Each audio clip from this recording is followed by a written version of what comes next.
예전에 제가 그 한 모임에서 예배에 대해서 간증을 듣는데 뭐 구체적인 내용은 막 딱 이렇게 기억에 나지 않는데 한 구절, 아까 제가 기도로서 시작할 때 얘기한 것처럼 그 한 구절이 뚜렷하게 남는데, 한 번의 예배로도 인생은 변화될 수 있습니다. 이 구절이 저한테는 굉장히 충격이면서 또 그때로부터 예배에 대한 저의 태도를 좀 바꾸게 된 그 계기가 됐습니다.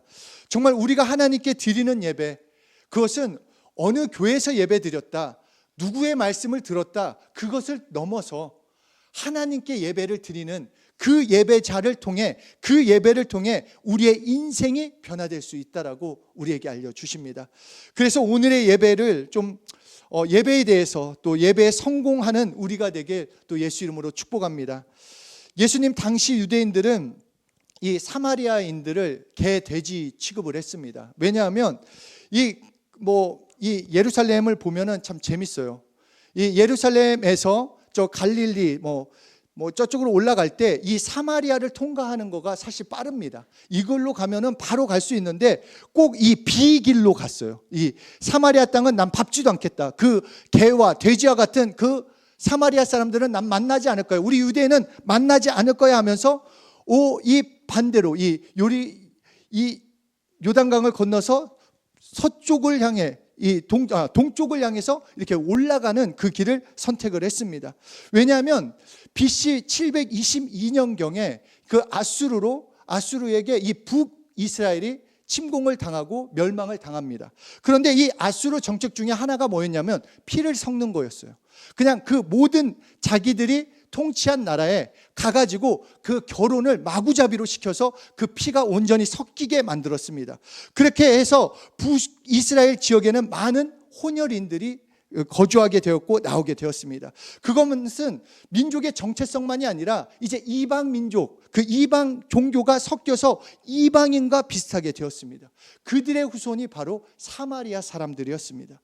그리고 그 북이스라엘 수도가 사마리아였고 나중에는 이 지역 자체를 사마리아라고 부르게 되었습니다. 남유다의 경우도 마찬가지로 BC 586년에 바벨론에 의해서 점령을 당하고 멸망을 당합니다. 그러나 이 바벨론은 이 아수르와 같지 않았습니다. 피를 섞이거나 그렇게 하지 않고 자기들의 또 살아가는 그 정착지로서 살아갈 수 있도록 만들었습니다. 그러니까 해방되어 이스라엘도 돌아온 그 유대인을 볼 때, 그 유대인들을 볼 때는 이 북이스라엘 사람들은 이방인과 같은 종족이었어요. 개, 돼지, 우리랑 같이 갈 수 없는 그런 종족이었습니다. 그냥 부정한 이방인처럼 취급했고 극도로 싫어했고, 당시에는 그 땅도 밟기 싫어했다라는 것, 상종도 하지 않으려고 했습니다. 그런데 재밌게도 예수님은 바로 이 길을 걷고 있다라는 것입니다. 다른 모든 유대인들은 다 피하는데 예수님은 그 길을 지나가고 계시고, 오늘 예수님께서 사마리아의 수가란 동네를 통과할 때 생긴 그 사건을 말씀하고 있습니다. 사마리아 땅을 지나고 있을 때 성경은 6시라고 말을 하고 있는데 우리나라 시간으로 하면 한낮 12시가 됩니다. 그러니까 한여름, 그것도 광야와 같은 이스라엘 땅에 낮 12시면 얼마나 덥겠습니까? 그래서 예수님은 우물가에서 잠깐 쉬고 계셨고 제자들은 배가 고프니까 동네에 가서 음식을 사러 갔습니다. 이때 사마리아 여자가 그 한낮 12시에 물을 뜨러 왔습니다. 그러자 예수님이 먼저 말을 거세요. 그 여인을 딱 보고 물 들어오는 그 여인에게 나에게 물 좀 달라. 그것도 재밌어요. 물이 필요해서 온 그 여인에게 하시는 말씀이 나에게 물 좀 달라. 그래서 그 여자가 또 하는 얘기가, 아니 당신은 유대인 아닙니까? 왜 여기 왔고 유대인 사람들은 땅을 안 밟는 정도가 아니라 상종도 안 하는 이 사마리아 여자에게 왜 말을 겁니까? 이렇게 얘기를 합니다. 그러자 예수님께서 4장 10절에 이렇게 말씀하십니다. 함께 읽겠습니다. 시작. 예수께서 대답하여 가라사대 내가 만일 하나님의 선물과 또 내게 물 좀 달라 하는 이가 누구인 줄 알았다면 내가 그에게 구하였을 것이요 그가 생수를 내게 주었으리라. 그러면서 예수님이 이어서 또 말씀하십니다. 예수께서 대답하여 가라사대 이 물을 먹는 자마다 다시 목마르려니와 내가 주는 물을 먹는 자는 영원히 목마르지 아니하리니 나의 주는 물은 그 속에서 영생하도록 솟아나는 샘물이 되리라. 그렇게 얘기를 하자 그 여자가 정말 그런 물이 있다고 한다면 목마르지 않는 생명수와 같은 물이 있다고 한다면 나 좀 주십시오. 나 좀 먹여주십시오. 그래서 나는 여기 물 들어오는 것도 너무 힘들고 더 이상 목마르지 않고 싶습니다. 그러자 예수님이 이상한 답변을 하십니다. 함께 읽겠습니다. 시작. 가라사대 가서 내 남편을 불러오라. 그러자 또 여자가 또 이상한 대답을 해요. 함께 읽겠습니다. 시작. 여자가 대답하여 가로되 나는 남편이 없나이다. 예수께서 가라사대 내가 남편이 없다 하는 말이 옳도다. 그냥 이 말로 했으면 처음에 물 좀 달라 해라. 왜 물을 왜 이렇게 나한테 물을 달라고 합니까? 그러자 너는 내가 누군지 모르냐? 너 만약에 나한테 구했으면 생명수 같은 물을 주리라. 그랬더니 여자가 나에게 그런 물 좀 주시오. 네 남편이 누구냐? 몇 명이냐? 막 이런 정말 왔다 갔다 하는데 이것이 예배에 대한 하나님이 우리에게 주시고자 하는 그 말씀의 포인트가 있다는 것입니다. 하여튼 여자에게 너 남편이 있느냐? 남편이 없나이다. 그러자 예수님이 이렇게 말씀하십니다. 네 말이 맞다. 너 남편이 없다. 너에게 남편이 5명이 있었는데 지금 있는 그 자도 네 남편이 아니다 라고 얘기를 하십니다. 와, 남편이 6명이래요 6명이 지나갔어요. 그냥 크게 웃잖아요. 이게 부인들 안에 남편 한 명도 힘든데 이 6명의 남편들. 그러니까 또 이렇게 생각하면 뭐 여자가 문란하냐 뭐 아니냐 이것이 아니라 이에 대해서 어떤 학자는 이 여인이 이혼이나 사별에 대한 그 아픔이 있었을 것이다. 그런 과거사가 있을 것이다.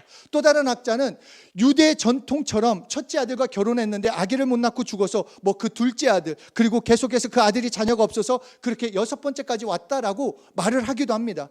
하여튼 어찌됐건 이 여자의 인생이 얼마나 고달프고 얼마나 힘든지 알 수 있다는 것입니다. 얼마나 고달프고 얼마나 힘들고 사람들의 그 눈초리 그 말하는 것들 그것이 얼마나 힘들었으면 다들 해가 진 때나 해가 뭐 뜨기 전에 물을 뜨러 나오는데 이 여자는 아무도 물 뜨러 오지 않는 그 한낮 가장 더운 그 12시에 물을 뜨러 왔다는 것입니다. 그 주변의 말들 애 못 나는 여자 남편 잡아먹는 여자. 그런데 예수님이 자신의 그 마음과 상처까지 알아주시자 그래서 놀란 것입니다. 그래서 예수님의 말씀을 그래서 듣자마자 다른 얘기하지 않고 예수님 당신이 선지자입니다. 정말로 당신은 특별한 분입니다라고 외친 것입니다. 그리고 여기서부터가 중요합니다. 그렇게 특별한 분, 선지자라고 깨닫자 이 여인이 가장 궁금했던 그 질문을 그 예수님께 물어봅니다. 그 질문이 무엇이냐? 나는 예배에 성공하고 싶습니다. 잘 생각해 보면 저 같았으면 그런 얘기를 했을 거예요. 왜 내 인생은 이렇습니까? 그렇지 않습니까? 어떨 때는 잘 되는 것 같은데 잘 되는 게 한순간에 무너질 때도 있고 뭔가 내 인생이 잘 풀릴 것 같은데 뭔가 계속 묶여 있는 것 같고 그냥 그런 질문이 있을 것 같은데 이 여인은 나는 왜 6명의 남편을 둬야 했고 내 인생은 왜 이렇습니까가 아니라 먼저 묻길 원했던 것은 나는 예배에 성공하고 싶습니다. 어떻게 예배에 성공할 수 있습니까? 라고 얘기를 했다라는 것입니다. 우리 조상들은 저 북쪽 세겜 그립신산일 거예요. 이 산에서 예배하라고 했는데 이 산에서 예배를 하고 유대인들은 예루살렘에서 예배하는데 어느 쪽에서 드리는 예배가 진짜입니까? 라고 묻는 것입니다. 이때 예수님께서 4장 21절에 이렇게 대답하십니다. 예수께서 가라사대 여자여 내 말을 믿으라. 이 산에서도 말고 예루살렘에서도 말고 너희가 아버지께 예배할 때가 이르리라. 그리고 그 아버지께 참으로 예배하는 자들은 신령과 진정으로 예배할 때가 오나니 곧 이때라. 아버지께서는 이렇게 자기에게 예배하는 자들을 찾으시느니라. 그러니까 진짜 예배를 드리기 원한다고 한다면 장소와 환경과 상황과 조건이 아니라 오늘 지금 신령과 진정으로 드려야 진짜 예배가 된다는 것입니다. 그리고 그 예배는 다른 때가 아니라 지금이라고 말씀하십니다. 앞서 나눈 것처럼 이 여인은 찢어진 마음 그대로 나왔습니다. 정말 그 곤란한 마음, 고단한 삶을 살았습니다. 외롭고 힘든 삶, 아무도 이해할 수 없었습니다. 그 마음을 안다 할 수 있는 사람은 아무도 없었습니다. 그러나 그 사마리아 여인은 자신의 삶을 포기하지 않았다는 것입니다. 망한 인생, 저주받은 인생으로 생각하지 않고 이 어렵고 힘든 삶을 오히려 영적 갈급함으로 만들었다는 것입니다. 그래서 예수님께 진짜 예배가 무엇입니까? 예배를 어떻게 드려야 합니까? 이 여인은 자신의 예배에 성공하면 자신의 어려움, 외로움, 그 갈급함에 회복이 있음을 믿고 있었다라는 것입니다. 다시 말해, 예배에 살 길이 있었다라는 것을 이 여인은 알고 있었기 때문에 다른 질문을 한 것이 아니라 예수님한테 무엇이 진짜 예배입니까? 어떻게 예배를 드려야 합니까? 라고 말씀하십니다. 사마리아 여인을 통해 우리에게 알려주시는 건 우리도 예배 속에 살 길이 있습니다. 우리 옆에 사람한테 얘기합시다. 예배 속에 살 길이 있다. 정말 예배에, 그러니까 우리가 하나님께 예배 드릴 때 우리의 갈급함, 우리의 찢어진 마음, 우리의 외로움, 우리의 어려움이 그 상처가 치유된다는 것입니다. 왜냐하면 예배가 회복이고 예배가 생명이고 예배가 신앙의 완성이 되기 때문입니다. 아버지를 떠나 세상을 사랑해서 나간 탕자가 있습니다. 처음에는 살만하고 즐거웠습니다. 돈에 주머니에 돈도 두둑했고 마음껏 먹고 마음껏 즐겼는데 어느 순간에 그 주머니에 있던 모든 돈이 다 없어졌습니다. 이제 어떻게 해야 할지, 결국 완전히 망해서 돼지밥이나 뺏어 먹을 정도로 비참한 상황이 됐습니다. 그래서 이 둘째 아들은 살고 싶어, 어찌됐건 살고 싶어 아버지께 찾아왔습니다.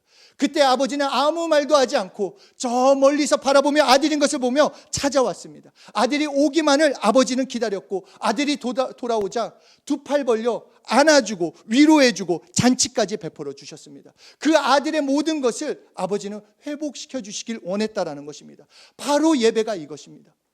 우리가 아까 찬양한 것처럼 찢어진 마음, 내 죄된 넘어졌다 할지라도, 내 마음이 조금 부족하다 할지라도, 일주일의 삶에 내가 조금 하나님 말씀대로 온전히 살지 못했다 할지라도 내가 예배 가운데 나오는 것, 하나님이 그것을 원하시고 그 예배 가운데 나오면 회복과 위로와 사랑, 그 은혜를 누리는 시간을 주시겠다라는 것입니다. 하나님 아버지는 예배에 나오는 우리를 그냥 받아주십니다. 그렇게 받아주길 원하십니다. 어떤 모습으로 나왔던, 내가 어떤 형편에 있던 하나님 아버지를 찾은 나의 영혼을 보시고 나를 안아주시고, 나의 삶의 마지막 대답은 그렇게 예배가 되어야 하는 것입니다. 그렇게 우리 각자는 예배에 대한 기쁨이 있어야 돼요.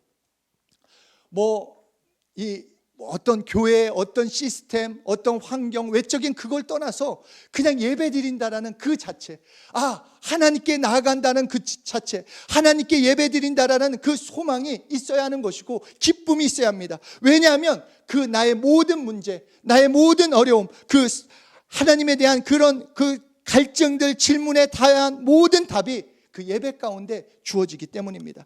그래서 예수님은 사마리아 여인에게 예배를 이렇게 드려야 한다. 어떻게 드려야 하는가? 신령과 진정을 다해서 드리는 예배가 성공하는 예배라고 말씀하고 있습니다. 그리고 그렇게 신령과 진정을 다해서 드리는 그 사람을 하나님은 찾고 계신다라고 우리에게 말씀하십니다. 그러므로 예배에 성공하기 위해서 우리는 예배의 내용을 채워 넣어야 하는데, 그 첫 번째가 신령으로 드려야 합니다. 요한복음 2장 24절 함께 읽겠습니다. 시작. 하나님은 영이시니 예배하는 자가 영과 진리로 예배할지니라. 그러니까 신령으로 드린다라는 것은 성령님의 인도를 받는 예배입니다. 구체적으로 성령님의 인도를 받아 말씀의 은혜 받는 예배. 그러니까 우리가 하나님의 말씀을 들으면서 하나님의 위로와 하나님의 사랑, 우리와 함께 하심을 경험해야 한다는 것입니다. 그래서 우리의 영이 예배를 드리는 사람은 하나님의 온전한 품에 거하는 것이 무엇인지 깰 수 있습니다.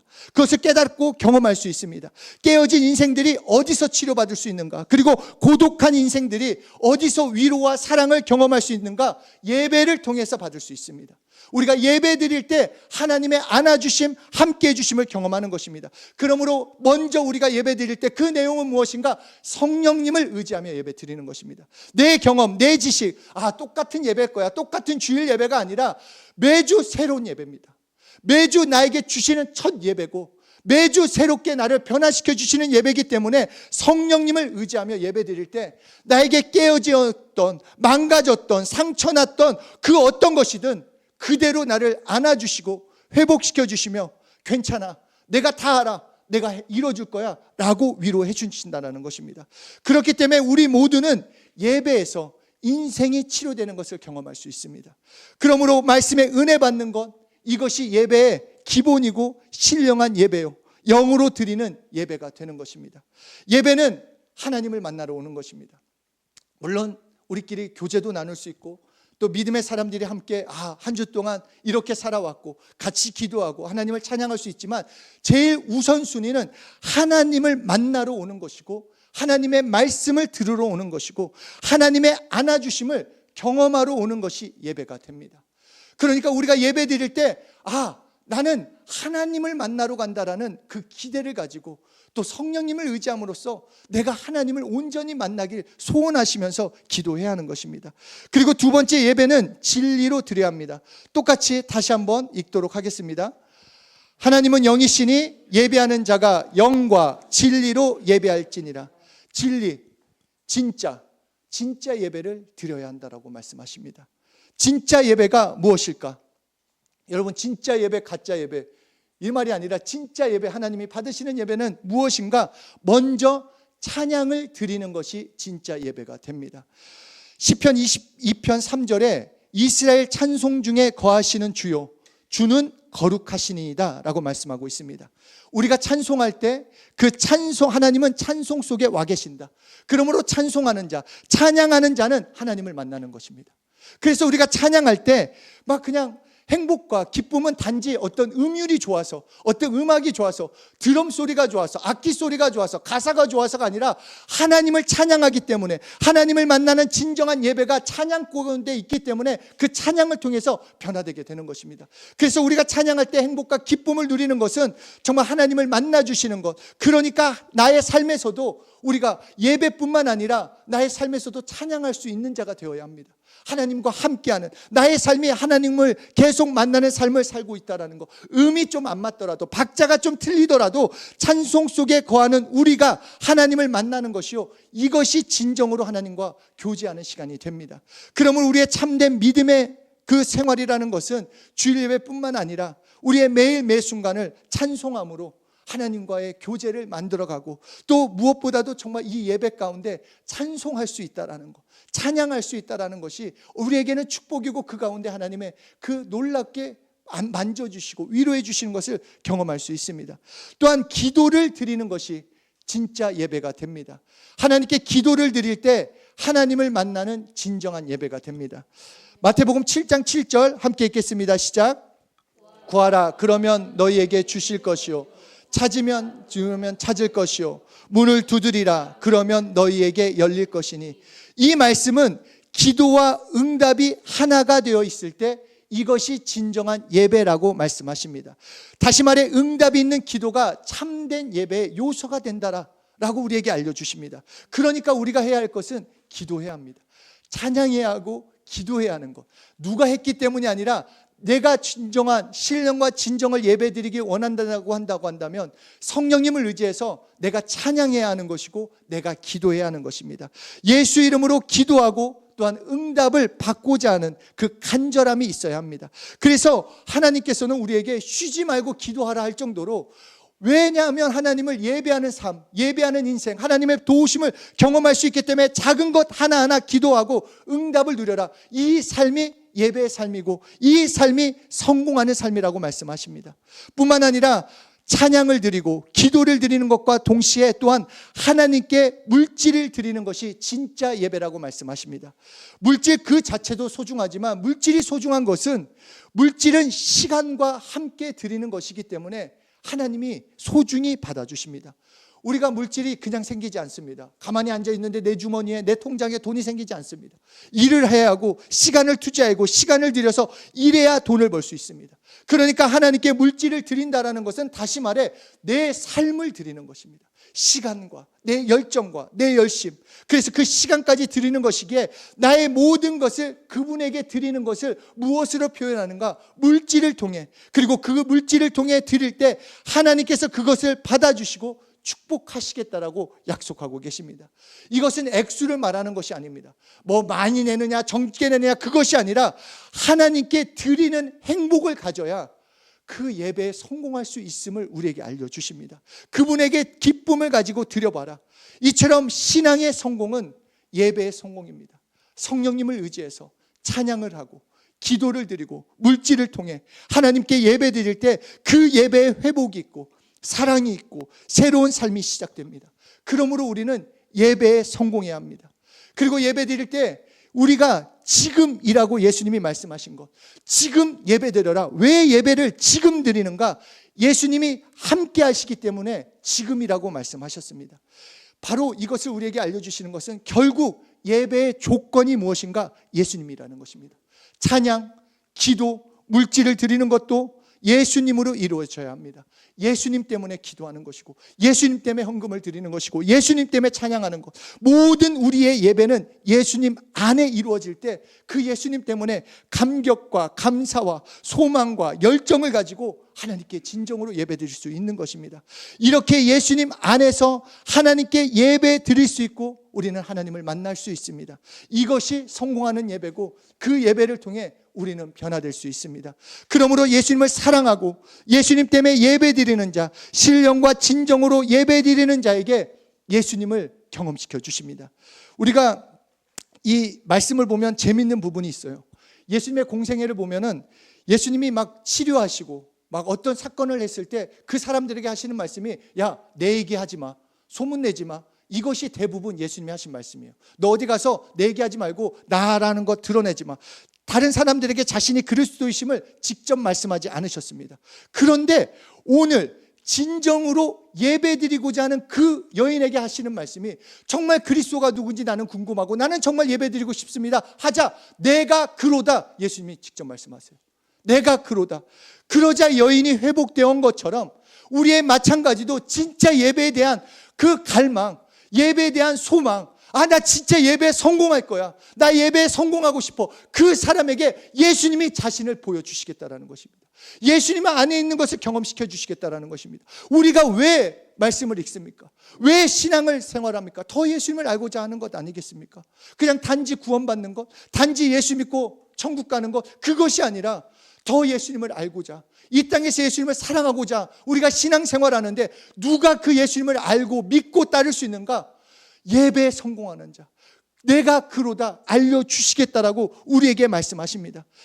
그래서 그 여인은 사람들의 시선, 자신의 삶에 대한 비관을 다 버리고 마을로 뛰쳐들어가 내가 만났다, 내가 그리스도를 경험했다 외쳤다라는 것입니다. 우리도 예배 가운데 예수님을 더 깊이 경험하고 사랑할 수 있습니다. 우리가 예배 가운데 예배를 통해 살아갈 힘과 능력이 넘치게 되는 것이고, 더 나아가 예수님의 제자된 삶, 예배에 성공한 사람이 경험할 수 있는 것입니다.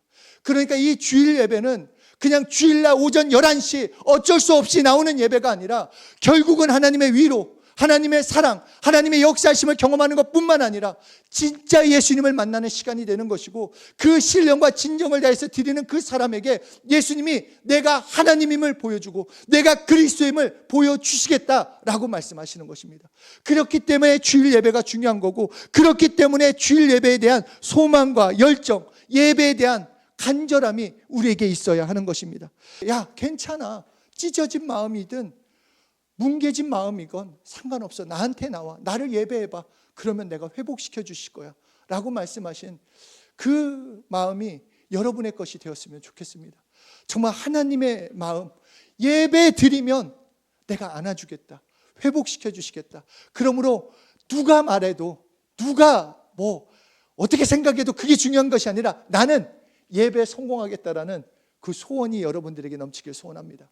정말 하나님은 살고자 하는 자를 살리기 원하시기에 정말 이 주일 예배를 사수하고 그 이 주일 예배를 시작으로 월요일부터 토요일까지를 예배자의 삶으로 계속 만들어감으로써 그 하나님의 위로, 사랑, 역사하심을 경험하시는 한 분 한 분 되시길 예수 이름으로 축복합니다.